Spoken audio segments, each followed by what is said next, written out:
Om Om Sadashivasamārambham Sadashivasamarambham Shankaracharya Acharya Asmadacharya-Paryantam Asmadacharya-Paryantam Vande Vande Guru Guru Paramparam. Paramparam.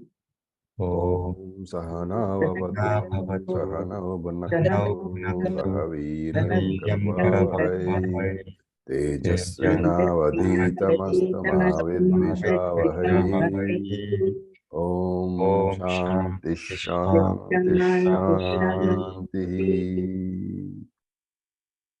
So we move on to the next mantra. This is the second mantra of chapter 2. Kenopanishad. I hope we know that. So we'll chant. Naham manye suvedeti. Nahum manye suvedeti. No na vedeti vedacha. No No Vedeti Vedacha Yo nastad veda tad veda. Yonastat Vedata Veda Veda. Yo na vedeti vedacha. No Yona Vedeti Vedeti Vedacha. Veda. Okay, so this is, if you remember the last mantra, mantra number 1, the last 2 words on the mantra were Manye Viditam, where the student said that, I think I know Brahman. So now he thinks that that was a very brief statement, so he wants to explain a bit more. So this is the student himself. He is talking further.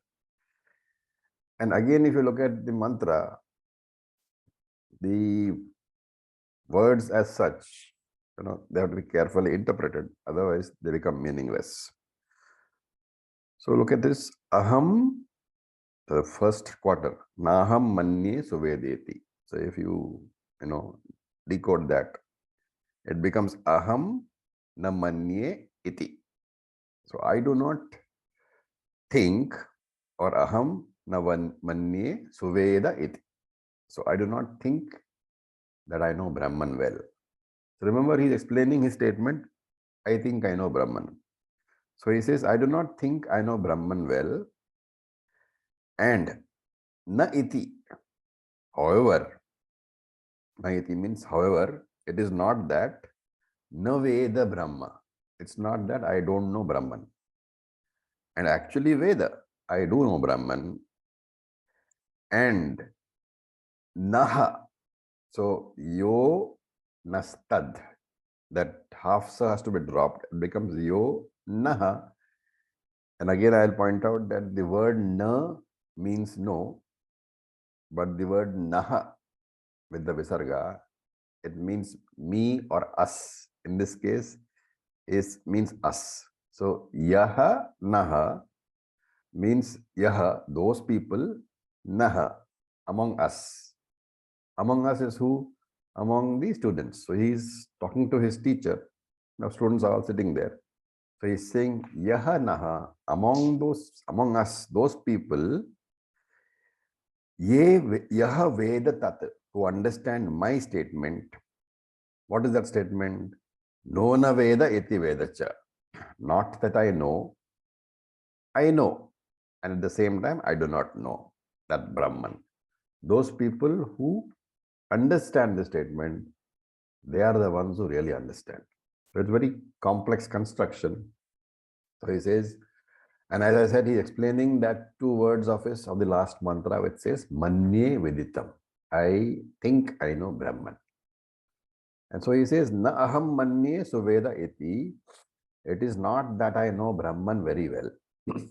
And nana vedit. Na veda iti. Not that I know Brahman and Vedacha, and yet I know. So you have to read that as, I don't know Brahman very well, which means that it is not that I don't know Brahman. I know Brahman, and yet I don't know Brahman. Okay. So the meaning of this is actually that when you use the word know, you should not use it as a, what is known in English as transitive verb. What's a transitive verb?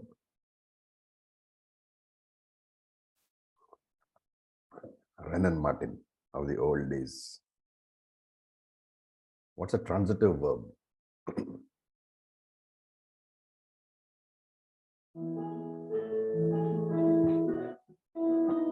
Okay, for those who know Hindi grammar better, it is called a akarmaka kriyapada. Guys, seriously.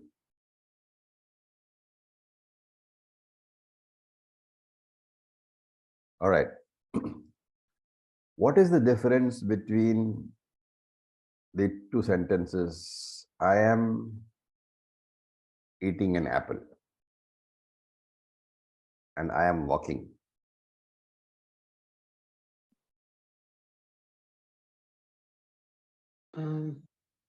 Eating an apple is giving a description about what you are eating, while walking is only the action That's, that is. you are saying it, but Yeah. you should technically define it. Anybody would like to have a go?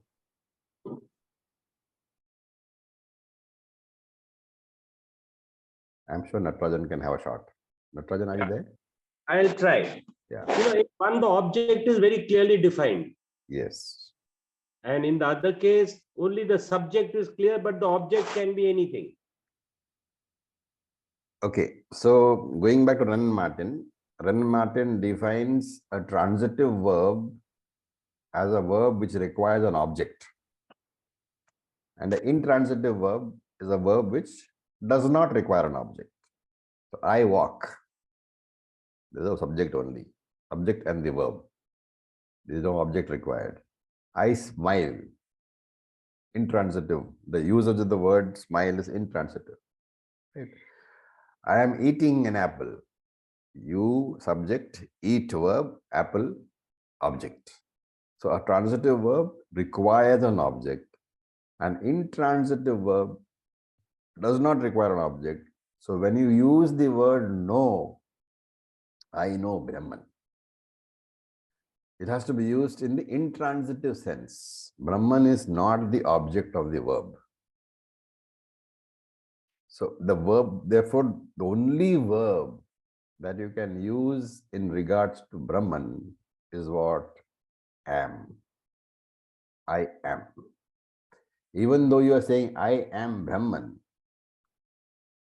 it's not really a transitive verb. Why?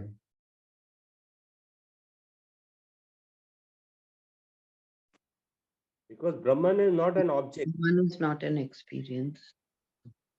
No. Let's be very clear about this usage of words. In any sentence, you have subject, verb, object. In I am Brahman, there is no object separate from the subject. Mm. Right? Right. That's why in Sanskrit, when you say it's Brahmasmi, I am Brahman. There is not Brahman is not another thing. And therefore, the meaning of this complicated mantra grammatically is that when you talk about Brahman, you can only say I am. You cannot say I know Brahman. Even if you are saying I know Brahman, you have to qualify it by explaining that I know Brahman as my own self. So that is you are what you call discarding the concept of the object at all whenever you talk about. So essentially, this mantra is saying only that. So yaha naha tadveda. Whoever among us tadveda has understood this statement, says a student. So he's telling the Acharya that when I said that I know Brahman, I am trying to say that I know Brahman, and I don't know Brahman, which means I do not know Brahman as an object. I cannot say that I know Brahman as an object. I can only say that I know Brahman as myself. And so in that, the student is expressing the limitation of the language by saying that I have to use the word know, but I'm using it as an intransitive verb without an object. And therefore he says, Yaha Naha, among all the students sitting here, Tad Veda, whoever understood what Nona Vedeti Vedacha, my statement that I know Brahman and yet I do not know Brahman. Tad Veda, he only has understood Brahman. So those people, those students among us who has understood me when I say that I know Brahman and yet I do not know Brahman, which means they've understood that I am Brahman is the only meaning I can give. They only have understood the teaching, Acharya's teaching. So you can think of it, if you break up all these sentences, there is, for example, let us take the Sanskrit part. Yadi na manyase suvedeti. If you think you do not know Brahman, then the possible question is, if you think you do not know Brahman, then how can you say you know Brahman? That is one portion. That is one contradiction. And the other contradiction is, if you think you know Brahman, then how can you say you do not know Brahman? And therefore, this combined usage, I know and I do not know, this combined usage normally means that I am not very clear about what I am saying. And this is the knowledge which we call samshaya viparyaya sahitam jnanam. Knowledge which is accompanied by samshaya and viparyaya. Remember that samshaya is doubts and viparaya is an error. So we are talking about when a sentence like this is being used, the usage is such that it can be interpreted as doubtful knowledge of Brahman and also incorrect knowledge of Brahman. And this is a normal problem with studying Brahman, that either you are doubtful about what Brahman really is, or you have incorrect knowledge. So incorrect knowledge is you are saying that I know Brahman as an object, right? And this Brahman can never be really known through doubtful or doubtful knowledge and erroneous knowledge. Brahman can never be known. And that's why, we talk about the Rajju Sarpa example, the snake rope example. Mistaking a rope as a snake, doubting, so the samshaya, or doubtful idea that is this really a rope or a snake? That's a doubt. That can have problems because you're not clear. But an erroneous knowledge also has problems. If you mistake the snake for the rope instead of the rope for the snake, that can have very fatal consequences, right? So Acharya knows all this. The teacher knows that you have to have completely doubtless knowledge, and the knowledge has to be free from error only. And therefore, he's trying to shake the student. And therefore, the student says, no, nona vedeti vedacha, which really means that only among my fellow students who have understood this statement of mine, which is very paradoxical. I know and yet I do not know. It's a paradoxical statement. But if there are any students in this group who have understood the statement of mine, then only they have understood Brahman, right? If you look at the earlier teaching, where the Acharya has also defined Brahman, what was it like? He says, Yadeva Anyat Eva Tad Viditad Atho Avititad Adhi. Right? The fourth mantra of the first chapter. That was the Acharya's definition. And if you look at it, basically what the student is now doing is only paraphrasing the Acharya's teaching. Acharya had said, Yadeva Anyat Eva Tad Viditad Atho Avititad Athi, which means that Brahman cannot be the known and Brahman cannot be the unknown also. Okay, that is passive voice. In grammatical terms, it's passive voice, karmani prayoga. What has the student done? Acharya said Brahman cannot be known and Brahman cannot be unknown also. That is passive voice. The student has simply put it in the active voice. I know and I do not know. So it's only a paraphrase. The student has not said anything new, right? And if you look at these two sentences, both in the Acharya's teaching as well as in the student's understanding, Acharya said Brahman cannot be known, Brahman cannot be the unknown also, right? Brahman cannot be the known, Brahman cannot be the unknown. Student also said the same thing, but in active voice. He says, I know Brahman and I do not know Brahman. If you actually look at these two statements, grammatically they are opposite in meaning, right? I know and I do not know are opposite in meaning. Brahman is known and Brahman is unknown is opposite in meaning. So essentially, they would cancel each other out.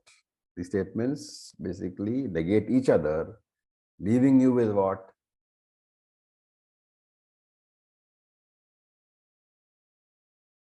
What is left when the known is deleted and the unknown is deleted? Nothing. That is Buddhist I philosophy. am left. I am. Why are you left? Because I know I do not know. I is there. Yes. So you are the one who is saying that I am deleting the known and I am deleting the unknown. Only you are left. So only I am left. Only you are left. Who is that you? That you is Brahman. Because you are Brahman, you cannot know Brahman. And at the same time, you cannot say that I don't know Brahman. So Brahman is other than the known. Brahman is other than unknown. And that's why Shishya says, I know Brahman, and yet I do not know Brahman. Is that clear? Hopefully. Acharya, I'm still confused. You're still confused. Yeah. So have you ever heard of the Sunda Upasunda Nyayaha? I don't think you would have. No, Okay. I haven't. Sunda is a Rakshasa. Upasunda also is a Rakshasa. Okay. Now they were two brothers who were two twins, very fond of each other. Okay. So they did a lot of tapas and they went to Brahmaji. And they said, Brahmaji said, okay, fine. What boon do you want? And they said, we should never be killed. Death should never come to us. Now, if you know Shastra, you know that an absolute boon like this is never given. Right? It's always with condition. So Brahmaji said, no, that is something which even not in my powers also. You can ask, defining your conditions. Like if you remember another boon of a person who could not be killed, he said, I should not be killed inside the house, outside the house, in the daytime, in the nighttime, all those boons. Or you can restrict your death. You can restrict the means by which you're going to be killed. So these brothers thought about it a very long time. And they said, okay, fine. The people whom we are most fond of, who are they? The two brothers. Sunda was fond of Upasunda and Upasunda was fond of Sunda. So they said, okay, our condition is that we should never be killed by anybody other than my brother. Each said the same thing. The Sunda said that only Upasunda should be capable of killing me. Upasunda said that only Sunda should be capable of killing me. So Brahmaji said, fine. And they got the boon. And because of that boon, they became very troublesome, troubling the whole world. And when the trouble became too much, then all the Devtas, they went to Easwaran and said, you know what, this boon that you're given, it's harassing us. So what do we do? So what did Easwara do? He created one beautiful Apsara called Tilottama. And Tilottama went to Sunda and Upasunda, and both of them fell in love with Tilottama. then the rest of the story you can imagine, right? When two guys fall in love with the same girl, well, what happened finally? Sunda and Upasunda killed each other. Okay, so this is what has happened. The two statements have cancelled each other. What remains is only the person who utters those two statements. I know Brahman, you are saying. I don't know Brahman, you are saying. When you cancel those two statements, what remains is only the you, and you are Brahman. So that is the meaning which the student understood. And that is the meaning he says, if you have understood what I have stated in that manner in which I am now saying, then only have you understood Brahman. Thank you, So Acharya. you It's have more. to think about Sunda Upasanda Nyaya whenever you talk Yeah. about Brahman. Mhm. Okay, whatever you say, they have to cancel each other because you are the one who is saying. You can never say I am Brahman because I know Brahman, because you cannot know yourself as an object. You cannot say I do not know Brahman because the very consciousness principle with which you talk, that alone is Brahman. So in this case, when he said, I don't think I know Brahman very well, he means I don't know Brahman as an object. And I don't know Brahman as an object. when he says, nor is it true that I do not know Brahman at all, He it knows means that he I am the knows that there's consciousness principle, and therefore he Okay. knows that I am Brahman. Okay. Thank you, Acharya. Okay. So these are all very, very obtuse mantras, Now let's look at the next one. Mantra number 3, we will chant. Yasya matam tasya matam. Yasya Tam matam tas tasya matam Matam yasya na vedasaha. matam matam na yasya vedasaha vedasaha Avijñātam vijanatam. avijñātam vijanatam vijñātam Vijñātam avijanatam. Jnatam vijñātam avijanatam. Okay. Again, if the words themselves are very confusing. Matam. So Brahman is matam, known. Tasya, to that person. Yasya, to whom. Amatam. So the sentence is, Brahman is known to that person to whom Brahman is not known. Okay, that's the first part. And saha yasya matam, saha, that person, yasya matam, to whom Brahman is known, na vedaha, he does not know Brahman. Okay, so Brahman is known to him, to whom Brahman is not known. And he to whom Brahman is known, he does not know Brahman. That's one part of it. The next part is avijñātam. Avijñātam. Brahman is not known. Vijanatam, to the jnanis. And vijñātam, Brahman is known. Avijanatam, to the ajnanis. Okay, it is enough to make your head go spinning. All these mantras, which is why I believe one Britisher who tried to translate the Upanishads, he wrote saying that these are all the ramblings of mad people. So okay. So these, now the verses which you are seeing, verses 1, 3 and 4 and all that, they are basically only stuti, glorification of the teaching.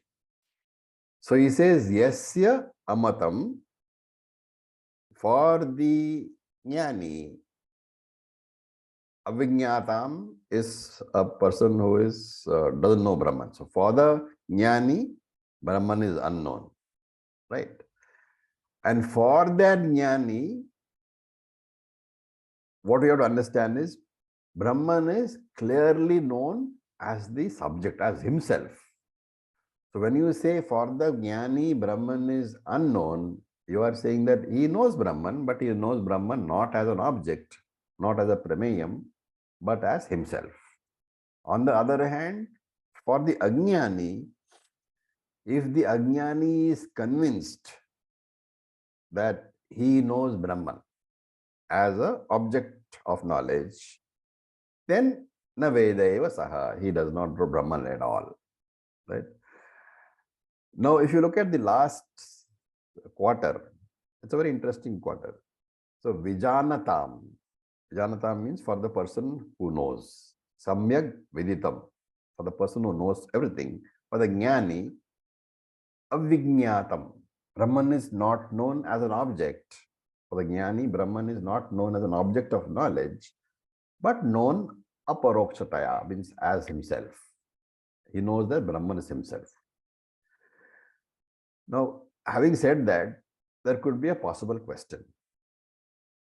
You are saying, or the Shruti is saying that Jnani does not know Brahman. And Shruti is also saying that the ignorant person says that I know Brahman. So Jnani does not know Brahman, but the Ajnani says I know Brahman. Now the question is, how do you say that Ajnanis say that they know Brahman? You don't find Ajnanis standing on the street and saying that, oh, I know Brahman, I know Brahman. In fact, Brahman is the furthest from the Ajnanis' point of knowledge. So Shankara anticipates this possible objection and says when Shruti is talking about Ajnani here, Avijanatam, when he says, he is not talking about the person who is not interested in Vedanta at all.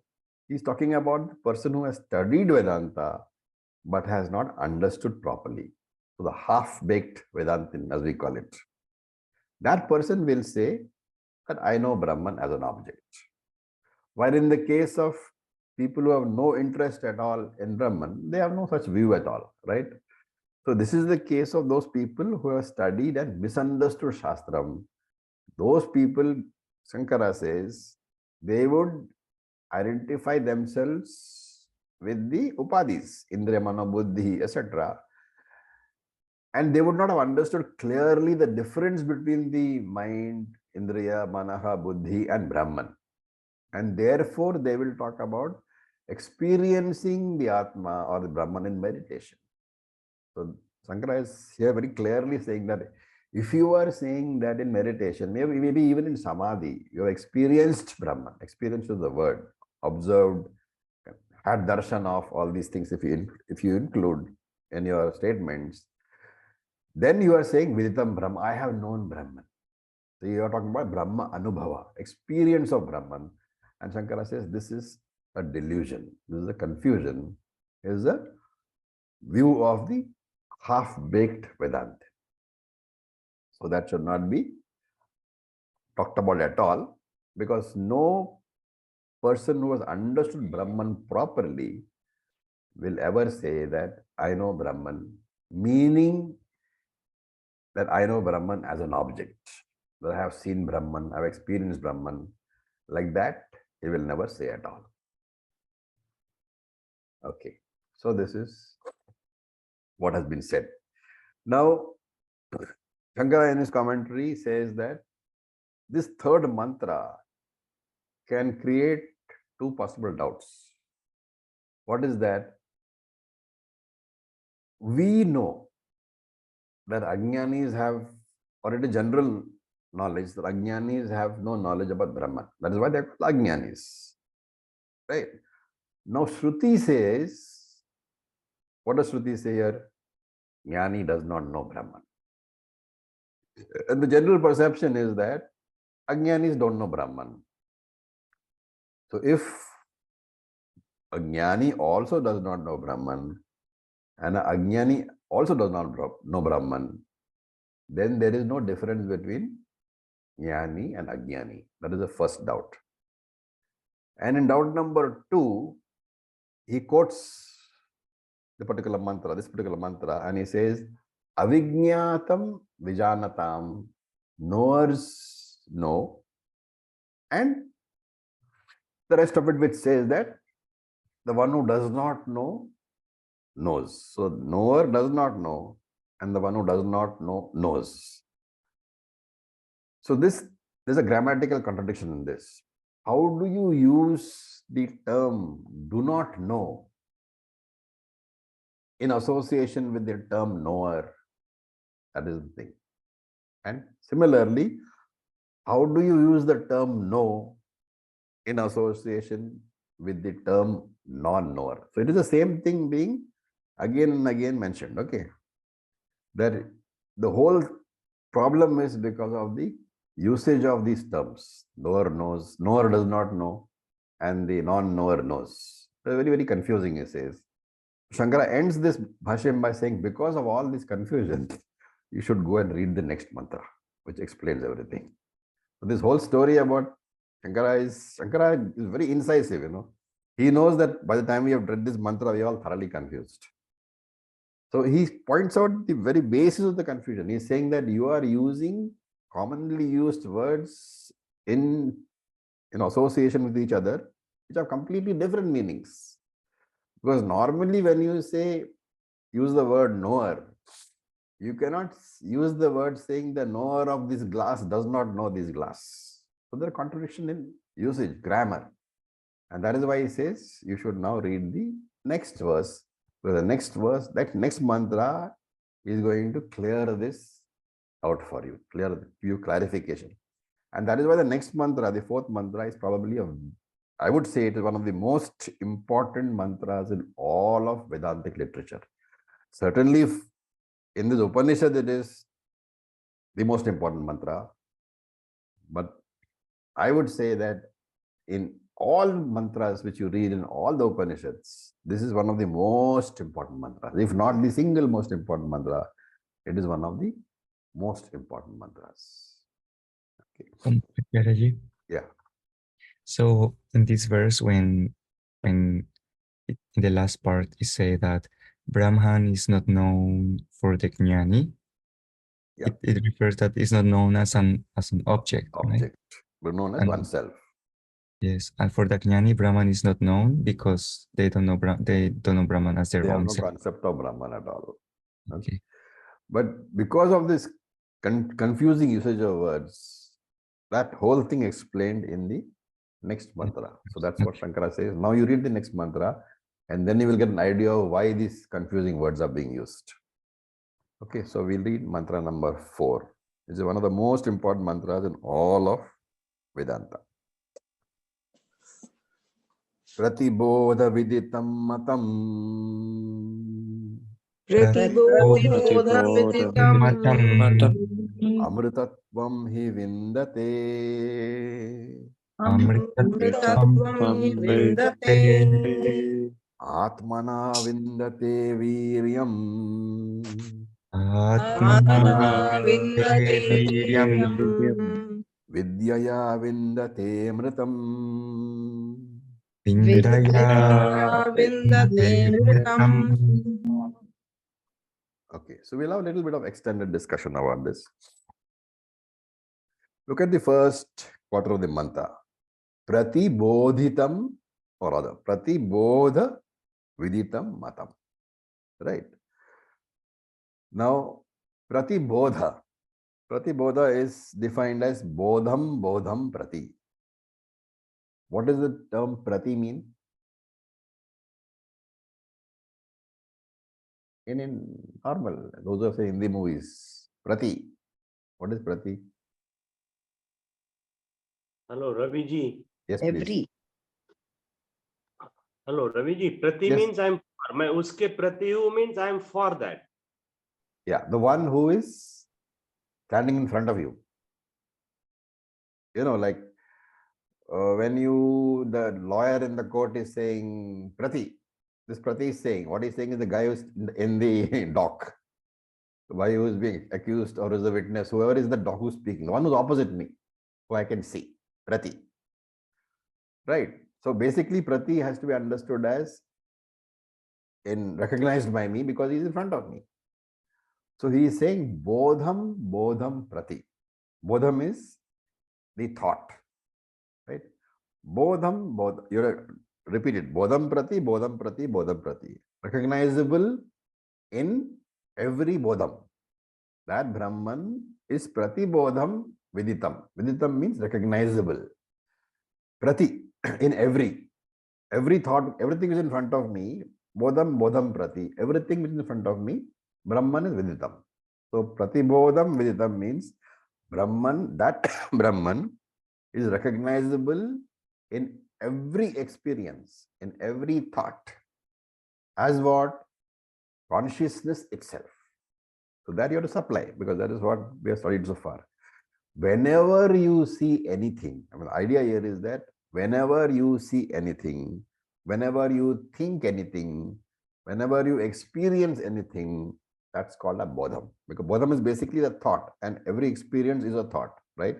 You see a glass, you say, I'm seeing a glass, but actually it's a thought that I am seeing the glass. And therefore, every experience that you have, everybody in front of you, everything that you do, everything that you talk about, everything that you hear, ultimately, all those can be defined as thoughts itself. Everything is a thought. So, bodham, bodham, prati, every single thought, viditam, Brahma. Brahma is viditam. Brahmana, that is Brahman, is viditam. Right? As what? It is the consciousness. Why do we say it is the consciousness? You have to go back to the discussions which you had earlier. What is the method of recognizing an object? We have talked about two types of vrittis. Idam vritti and Aham vritti. aham vritti. Right. Now, assuming that you are, now I'll just repeat the whole thing for the ease of understanding. Assuming that you are seeing a pot. What Shastra says is that your mind flows out, your chitta flows out through your sense organs, through your eyes, and envelops the pot. Thereby, the pot, very careful, when the mind envelops the pot, the mind flows out through the eyes and envelops the pot becomes capable of being known. I'm not saying the pot is known. The pot gets the potential to be known by you. It's a very important aspect. These words are very important, because when the mind is flown out, has flown out through your eyes and covered the pot has the potential to be known, but it is not yet known. This is called idam vritti. It is called idam vritti. Why? Because so far it is inert, right? The mind is an inert organ. When it flows through your eyes and sort of envelops the pot, that aspect is called idam vritti, which is still not, it is jada. There is no consciousness involved. When the mind has flown and enveloped the pot, then the I thought, the aham vritti, that also, of course, I am giving it sequentially, but there's no sequence really. They're all almost simultaneous. The aham vritti also pervades the idam vritti. The aham vritti is the consciousness aspect, the RC aspect. When the RC pervades the RM, which is the idam vritti, then that idam vritti is converted into idam jnanam. The pot vritti, which is what it was until the consciousness pervaded it, that pot vritti gets converted to pot knowledge or pot experience when the aham vritti pervades the idam vritti. So every knowledge or every experience has two aspects. The variable thought, which is inert, and the non-variable consciousness, the aham vritti. And this non-variable consciousness, the aham vritti, is always available as I am. While the variable thought, the inert vritti, it is variable because it varies according to the object. It can be a pot thought, it can be a glass thought, it can be a laptop thought. Whatever object is in front of you, that thought varies. That idam vritti is a variable thought. Idam generally means the whole world. And therefore, when that idam vritti is pervaded by the non-variable aham vritti, then only that pot jnanam appears. You know that this is the pot. Okay, why am I saying all this? Because for the aham vritti to be present, I am saying it is always present. For the non-variable I am, the aham vritti to be present, remember this I am is what in Tattvabodha terms?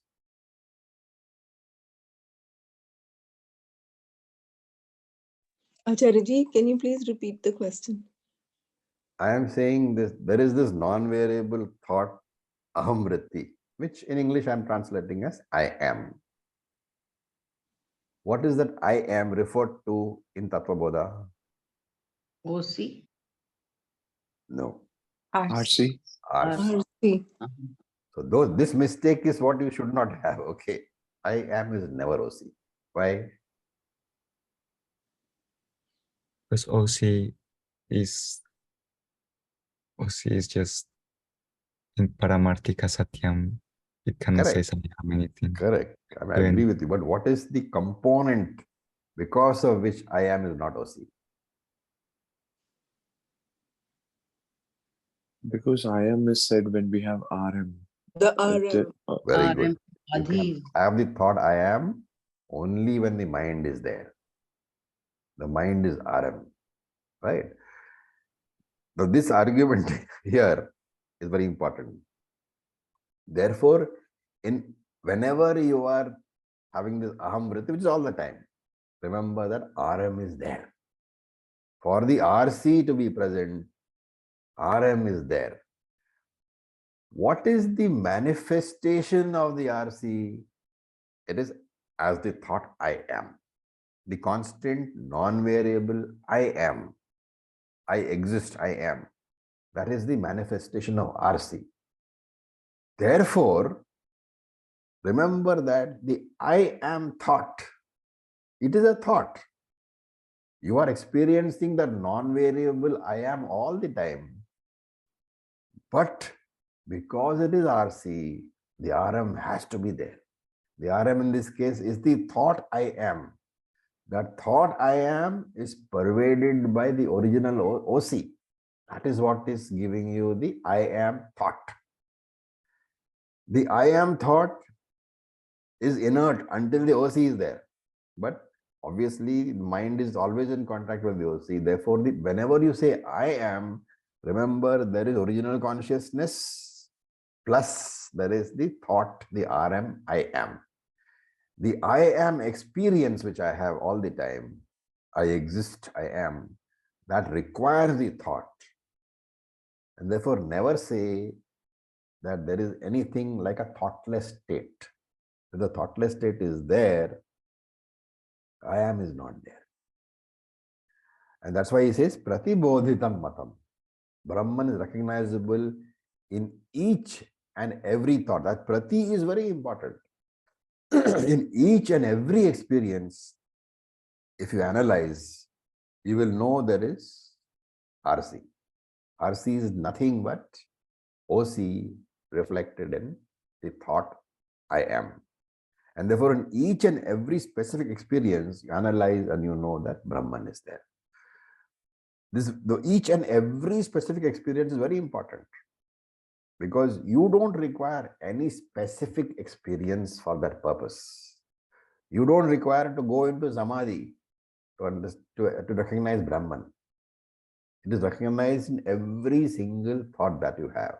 It is known in every single experience that you have from the moment you open your eyelashes till the moment you close them again at night.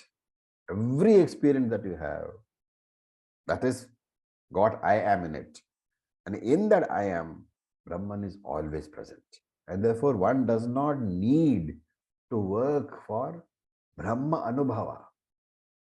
Brahman experience is not required to be worked for because it is always there. Consciousness is always there.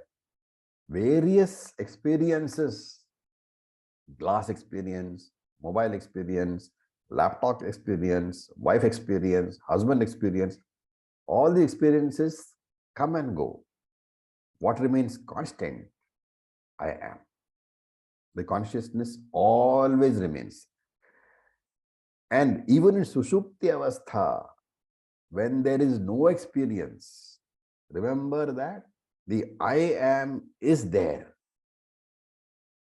You may not be aware of the I am during Sushupti Avastha, but it is still there, which is why when you wake up, you are able to say, I had a dreamless sleep, had a sleep free of any experiences.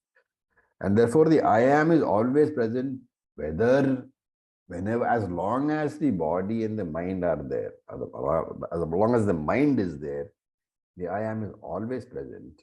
There is no need to work for any Brahman Anubhava, Brahman experience. And therefore, when we study Vedanta, it is not for Brahman experience. It is for knowing that this constant self-evident Brahman experience which we have all the time, I am, that itself is Brahman. There is a difference here, right? The experience is first, the knowledge is later. Right? In all other knowledge, the knowledge is first and experience is later. Right? How to explain that statement a bit further? Words, Shastra is basically what? Words only, right? So if you look at words, you can broadly classify words into two. One is words which serve as introduction, and one is words which serve as description. Why do we classify like this? One very important idea is being presented when you classify like this. Words of introduction, they only give you information. They do not give you any experience, right? For example, consider that, of course, I know June's face, but supposing I didn't know, supposing June was in the habit of keeping his, what they call, camera off all the time. And then he came to see me, right? And there is somebody else who knows June and who knows me. So he comes and introduces, saying, June is coming to see you and he lives in Japan and he's a Vedantic student and all that. So he has given me information. But he has brought June along with him. So I am seeing June, but I don't know who he is. Now this friend, he says, okay, this is June, he's a Vedantic student, and so on and so forth. What is the difference? These words are words of introduction. I don't need an experience of June because he's already there in front of me. The experience has come first. I was lacking the information which this person gave me. So the experienced June was in front of me. My eyes gave me the experience of June, but the introductory words by the friend, they gave me the information. So that information, those words of introduction, words of information, they do not, so to call, generate any desire in me to experience June, to meet June. Why? The introductory words will not generate a desire to meet June in this case, or to experience June. Why? Because the experience is already there. June is already there in front of me. So the introduced object has already been experienced. And then the second category is words of description. So these are words which are used in respect of an object whom you have not yet experienced. For example, somebody talks to me about the Great Fall of China or the Kashi Vishwanath temple. I have not seen, right? So those are words of description. And after I hear the description, I say, okay, I must go and see the Great Wall of China. So it generates a desire for the experience. Therefore, words of description are those words which can result in a desire for getting the experience, but words of introduction will not generate the desire because the experience is already there. So in which category does Shastra words fall? When Shastra says Brahman is Satchitananda, they are words of Introduction. introduction, Introduction. because Satchitananda already known to you, right? So this is the question here. Shastra words fall into words of introduction because consciousness is experienced by you all the time. Even when you are hearing the word, my words in this class, they are being heard only because of your consciousness. That knowledge cannot generate a desire for experiencing your consciousness because that anubhava, that experience is always there. Therefore, Shastra only gives information. It doesn't give experience. Right? And if I have a doubt, then I have to inquire. Yeah, ask a teacher, ask my students, whatever. I will not gain knowledge by experience alone. So only knowledge can take away confusion. And this is the only way, therefore, is inquiry based on the words of the Shastra. And that's why it is pratibodhitam, pratibodham. Pratibodham, in every experience, viditam. Brahman is available.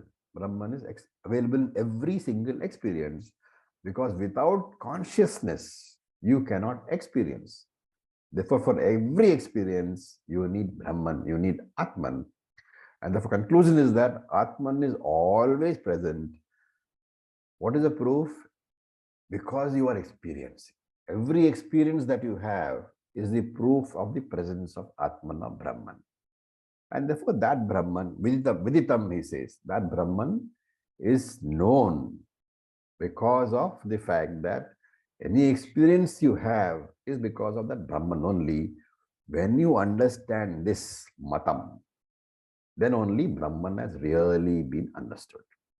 So in the phrase Pratibodha Viditam Matam, the word Bodha indicates thought, right? Indicates vritti. So Shankara writes Antakarana Parinamaha, the result of having an Antakarana. A very beautiful phrase. What is the result of having an Antakaranam? You have thoughts. So the word Bodha indicates vritti, mat, that is thought. Prati means each and every thought. Prati Bodha, each and every thought. And Shankara here writes very beautifully, because of this consciousness principle Brahman, what happens? Sarve pratyaya. The pratyaya is a thought. Sarve pratyaya means every single thought which you have. Remember again, all thoughts take place in the mind. The mind is inert, and therefore sarve pratyaya means all the inert thoughts. What happens to them because of the presence of Brahman? Vishayi bhavanti. Vishaya means object. Object means object of knowledge, object of consciousness. And therefore he says that in the presence of consciousness, Brahman, Atman, every single thought becomes an object. Because of that consciousness principle alone, the thought becomes an object, and therefore, Shankara says, it is in that very object, in that very thought, that Brahman can be recognized. So he says very clearly here, Brahman can be recognized only in the presence of thoughts, in the thought itself. And there is no other way of knowing Brahman. The thought is the only medium for recognizing Brahman. Shankara says very nicely, there is no other way of recognizing Brahman. So don't go into meditation, don't go into samadhi. Whatever thoughts you have, examine that thought. That thought you will find on analysis, Brahman is the substratum. Okay, now there is a small problem here, right?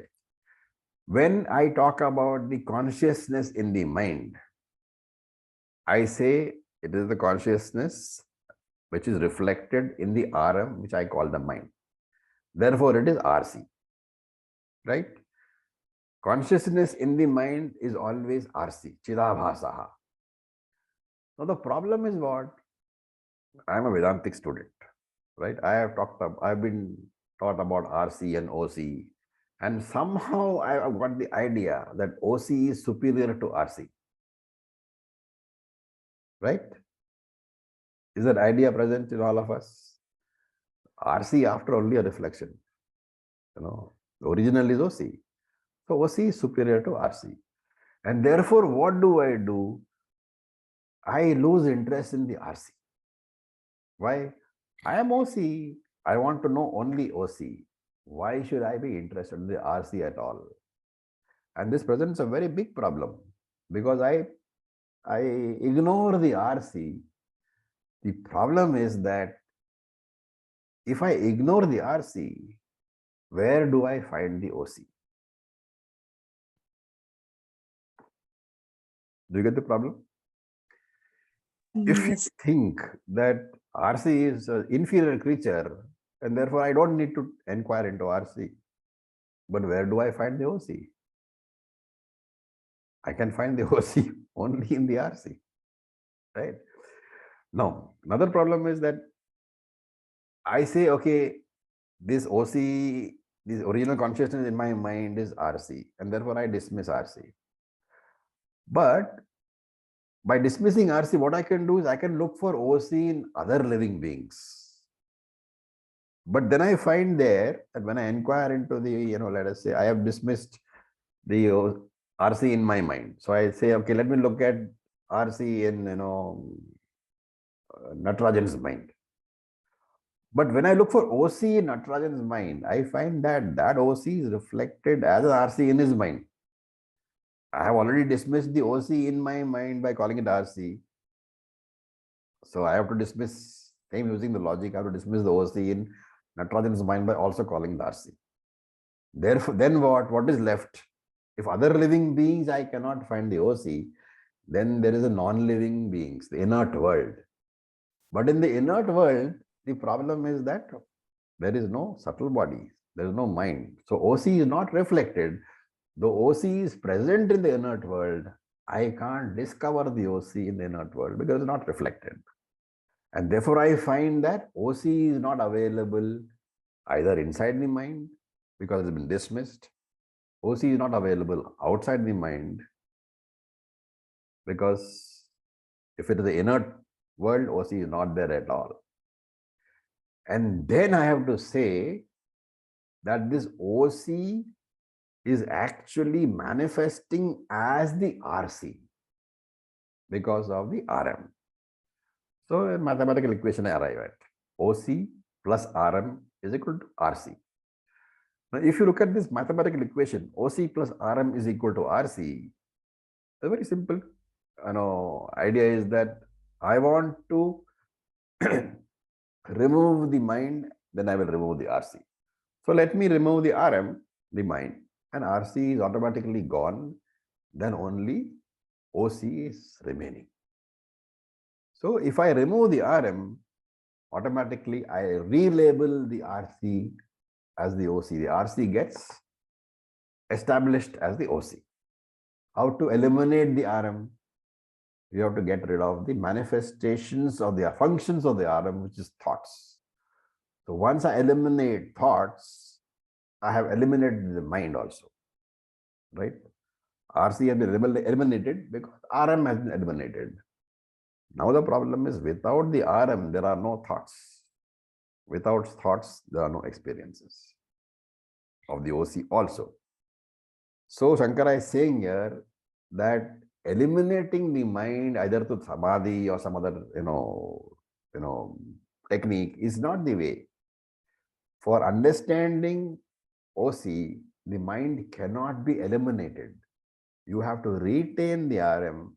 You have to investigate into the RC, discover RM is mithya, discover Aram is mithya, therefore RC is not Satyam. RC is also mithya. But discover that RC is the reflection of the OC. It is dependent upon the RM. And therefore, RC is not really different from OC. So that understanding has to change. My perspective has to change. The understanding is that OC will never change, but OC appears as the RC in the presence of the RM. In the presence of the mind, what I think is the RC is only the manifestation of the OC.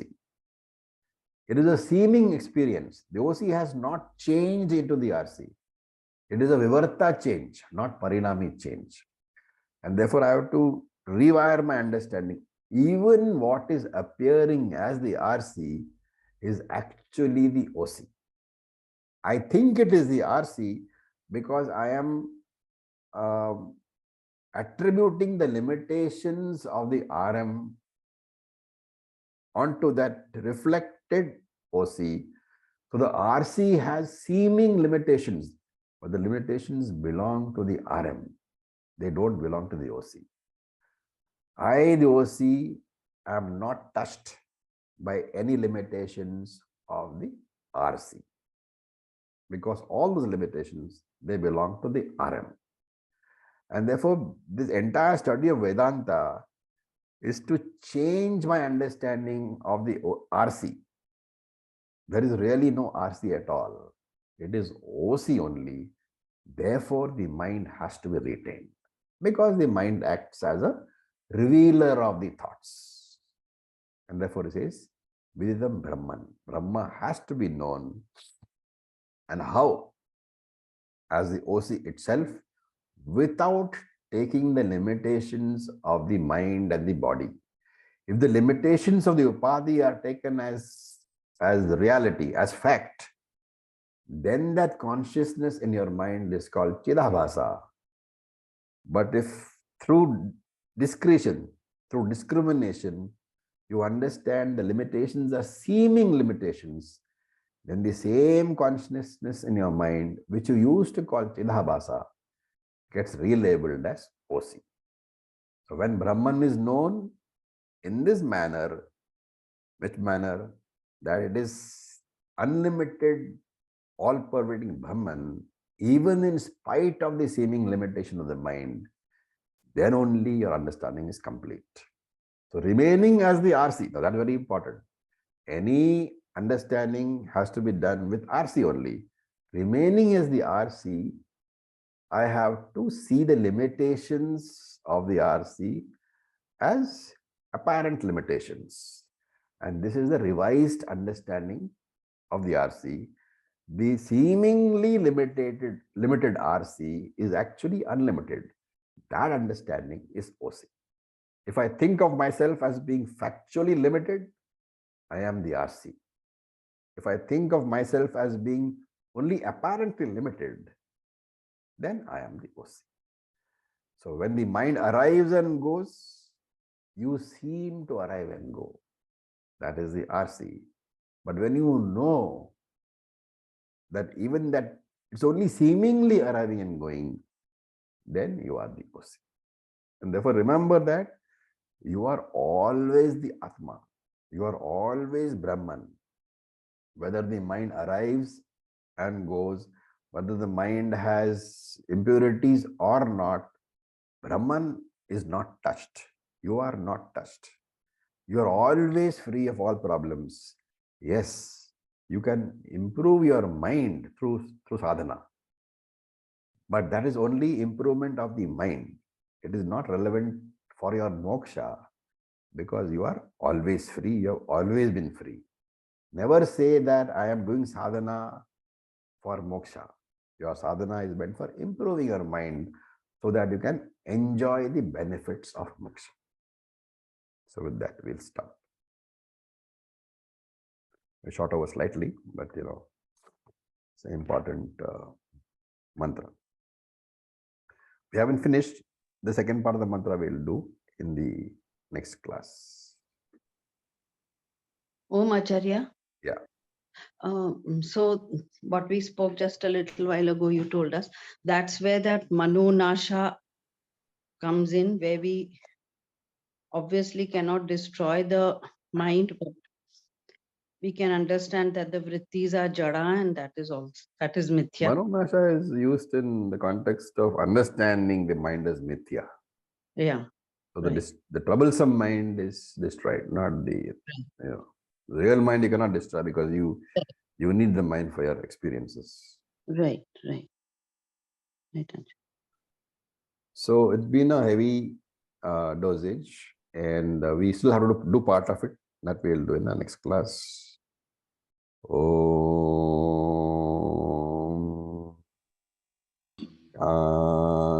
Shanti Shanti Shanti. Om Tat Sat. Om Namah Shivaya. Thank you for your patience. Om Tat Sat, Om Namah Shivaya.